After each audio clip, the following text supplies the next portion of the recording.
Well, it's a little bit of a different view this morning. It is the inside of my office. It's pouring rain outside, so I could not do this one by the beach or by the Intracoastal or by the water, so I'm sorry, but we'll get back there. Don't you worry about it.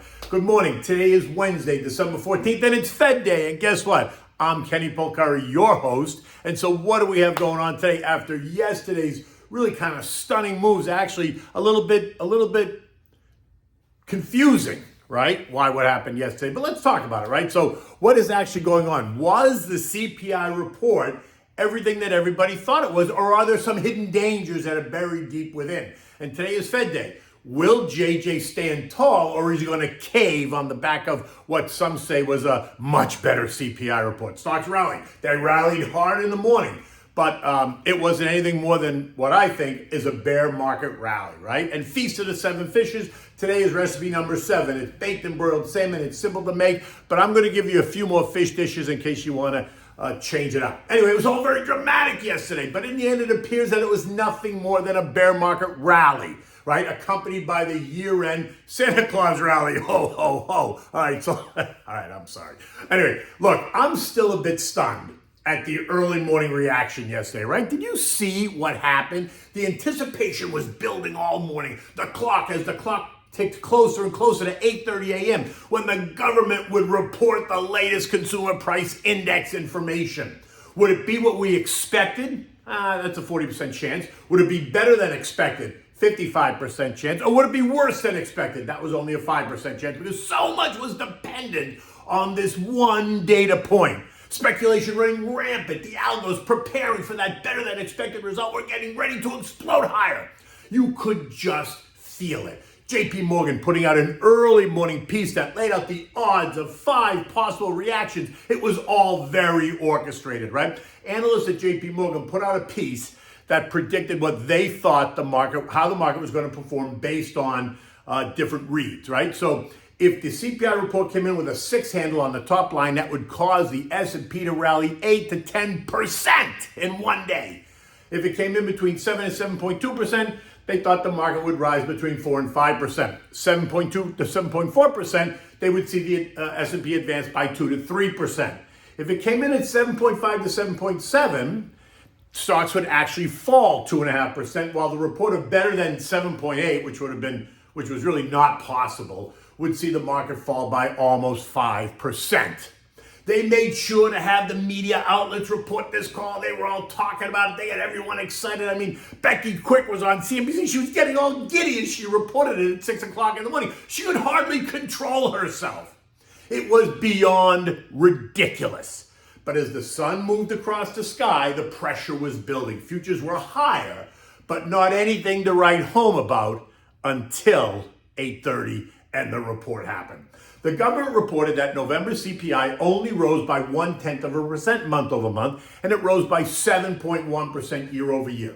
Ex-food and energy, the read was up 0.2% month over month, and it was 6% year over year. Both reads appearing better than expected, and the algos went hyperbolic. Futures shot higher, suggesting the Dow would open up 800 points. The S&P up 120, right? You get the picture, right? It was just all craziness in my mind. I'm sitting there looking at the computer going, what is going on? And the analysis began. Everybody opining on what it meant and what the Fed was going to do now. When the 9:30 bell rang, stocks did just as indicated. They shot higher. The Dow up 700 points on the opening. The S&P surged by 110 to kiss 4,100. The NASDAQ advanced by 428 points. It was almost comical. You'd think the report showed that CPI came in at a negative 7.2%. The conversation suggesting that this would have to cause the Fed to stop raising rates right now and do what? Pivot and cut rates in the summer of 2023. Oh my God, it's exhausting. Well, that lasted for all about 5 minutes. And then the indexes started to fall. The Dow Industrials going negative at 1210, while the Dow Transports went negative at 1250. The S&P, NASDAQ, and Russell small and mid caps all traded down to the flat line before rising into the belt, right? They never did go negative, but they went flat. By the end of the day, the Dow added 103 points or 0.3%. The S&P was up 30 points or 0.7%.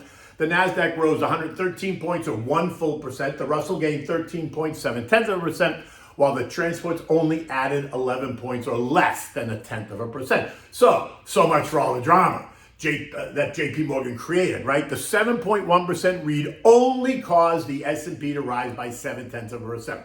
A far cry from the 4 or 5% rally that they were predicting prior to the opening. Even at the high on the opening, the index is only checked in at 2.3%, right? And so it was. While the report did show a decline in some goods, think used cars, those are coming down in price, it showed gains in food, and if you've been to the grocery store, you understand, and in the services sector, wages specifically, and that is the smoking gun.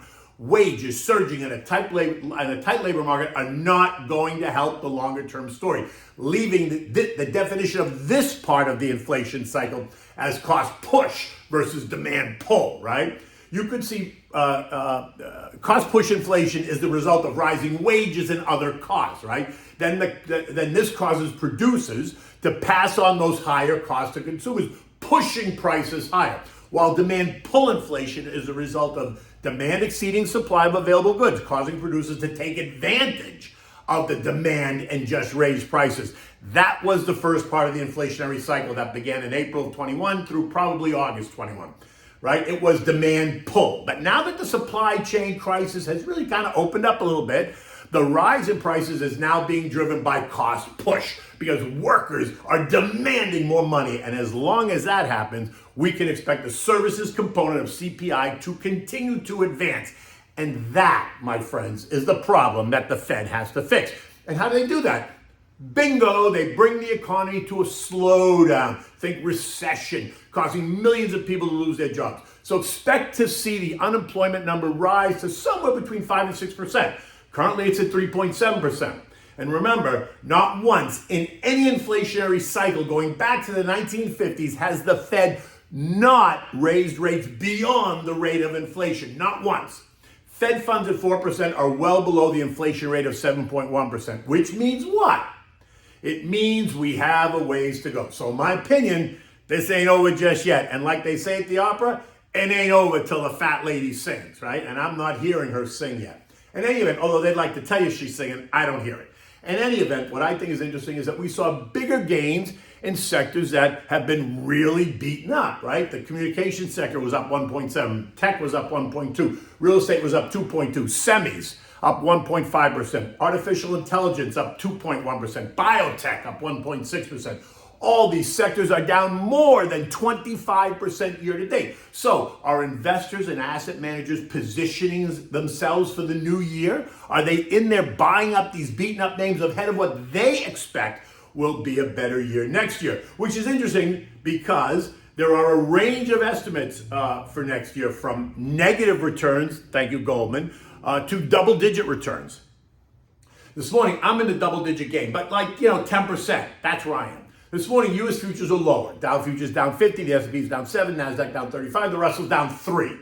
The sense I'm getting now is that investors are reconsidering what JJ is going to say today, right? We had a nice rally over the last 2 days.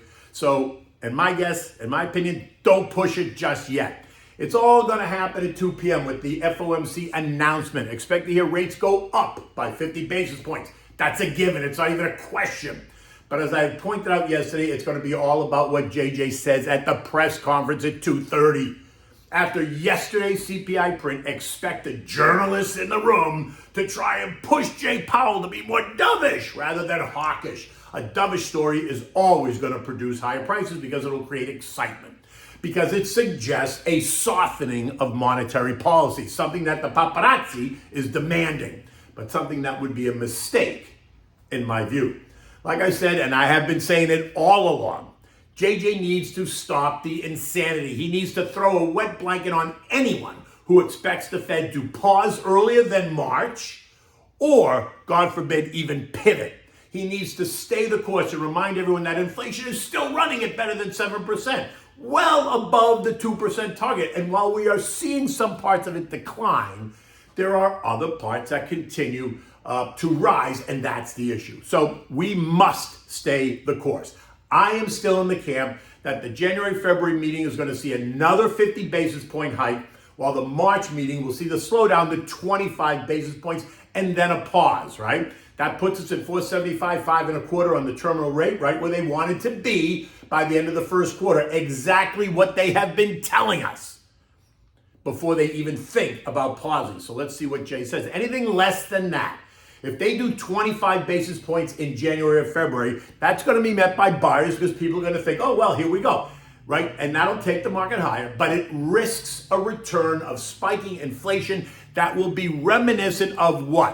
1980, which will box the Fed into a corner, right? I'm just saying, remember, St. Louis Fed President Jimmy Bullard, he did raise the terminal rate discussion from 5% to 5 to 7%.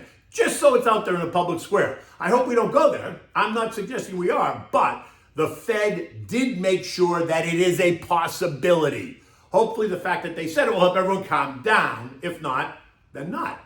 In any event, the Fed's stimulated for way too long. Way too long. We've had this discussion. So the road out will remain cloudy, bumpy, and volatile. Expect lots of conversation around the dot plot today, right? This is going to show graphically what the members of the committee think interest rates will be at the end of each year for the next 3 years, right? It is also going to include a dot that represents the terminal rate, otherwise known as the neutral rate, that neither stimulates nor restricts economic growth. And each one of those members gets to put a dot on the graph paper as well.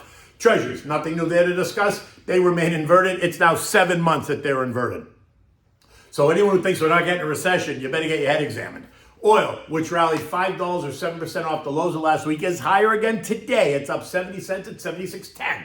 Industry data did reveal that the U.S. crude inventories did rise a bit versus the expectation of a decline, and that one little data point is causing talking heads to scream, demand is weakening, the end of the world is coming, blah, blah, blah. Neither of which is happening.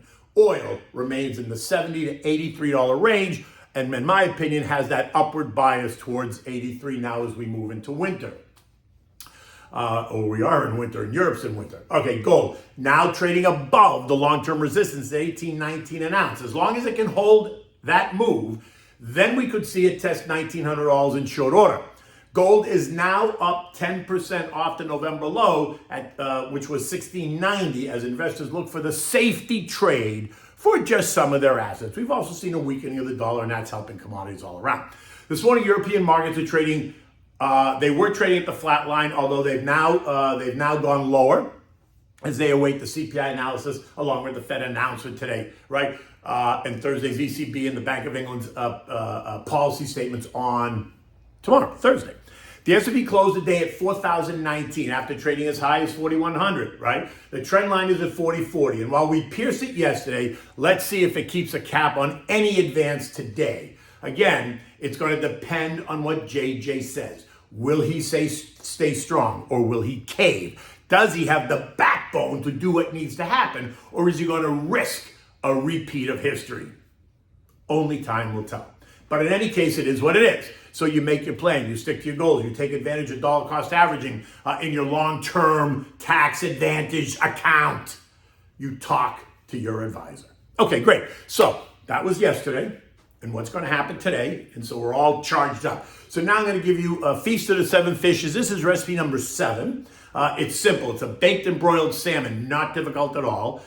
So this would be the completion of the 7 dishes that we make. But I'm going to give you a couple more because you can interchange them. There's nothing set and fast about what ones you have to make. But this one is the easiest of them all. All you need are a couple of things. You need the salmon, right, cut into individual pieces. You need Old Bay seasoning and fresh lemon juice. You want to get your salmon skin on, rinse it under cold water, pat it dry with a paper towel, line it up in the baking dish. Season it with the Old Bay and a squirt of fresh lemon juice. Put it in the oven at 400 degrees for 10 to 15 minutes. So make sure you preheat your oven. Then turn it from bake to broil, and broil the top just for a couple more minutes, just till it gets a little bit nice and toasty, right? You want to be careful not to burn it. You want to remove it and serve it. It's simple to serve. Like I said, you've already cut them into pieces. This rounds out the 7 fish dishes. And this is, like I said, one of the simpler ones to get done. And it's always good. And you can eat it at room temperature. You can eat it hot right out of the oven. If it cools down to kind of room temperature, it's fine that way as well. In any event, it is Wednesday, December 14th, and there's a lot going on in terms of the Fed. But after that, we'll see the next 2 weeks tend to calm down. We might get that Santa Claus rally that takes us to the 4,000, 4,100 range by year end. And then, bang, it's a new year. Until tomorrow, take good care.